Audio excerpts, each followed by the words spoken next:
It is easy to think that picking a movie and understanding a storyline is quite simple. Oh, really? Yeah. What's your favorite movie?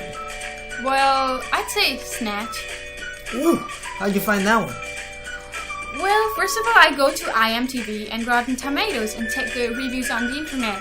So if it's like 7 or like above on IMDb, then, or if it's like 80% or higher on Rotten Tomatoes, then they're usually good movies. So that's how I pick my movies.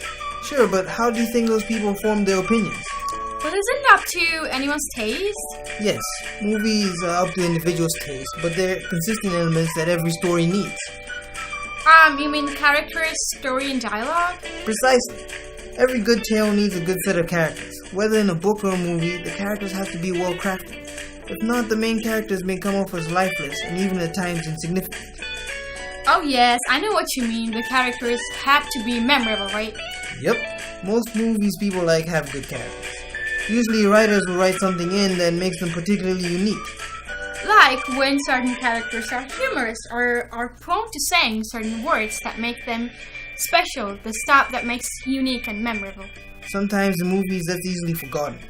Because of a desire to make a character cool, the writers forget to make them interesting. Oh, I know what you're talking about. You mean like in action movies? Exactly.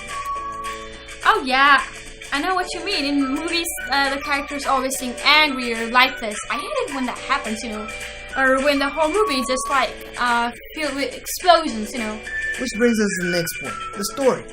Any good film or book needs a good story. You don't want an audience or reader feeling like they just lost brain cells. So you mean it has to be deep, like Inception or something? Not necessarily. What? Any good story has to have an order. Whether it's a comedy, drama, action, or fantasy. Whatever genre it is, it has to have a beginning, middle, and end. And at some point, the movie has to have a climax. Yes, that's once the story reaches its peak, right? Before that, everything in the story was building up to that particular moment. In an action movie, it's usually during a big action set piece or stunt sequence. Perhaps when two enemies fight. In the Transformers movies, it's when Optimus fights Megatron, or Megatrons, or that one time Vin Diesel and The Rock fought. Then what happens after that? From then on, the movie should in a sense calm down. Any good story should be well paced to allow the audience to take time to take in the story. What's the climax in the romance movie? Oh yeah, the kiss! Yep. Everything before that was helping to build up to that point. So why is it important? Well, sometimes stories can get lost in a smog of complicated plot twists. Essentially, the plot trips over its own feet. But well, sometimes the story is quite simple. That can happen too.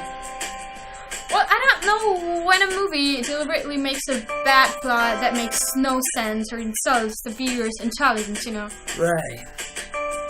Or when a story bites off more than it can chew. You know what I mean, right? I guess the story needs to fit the genre and tone. Right.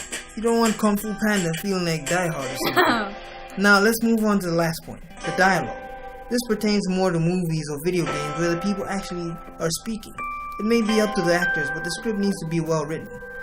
So like when we say the characters need to be interesting, the dialogue needs to be good as well, right?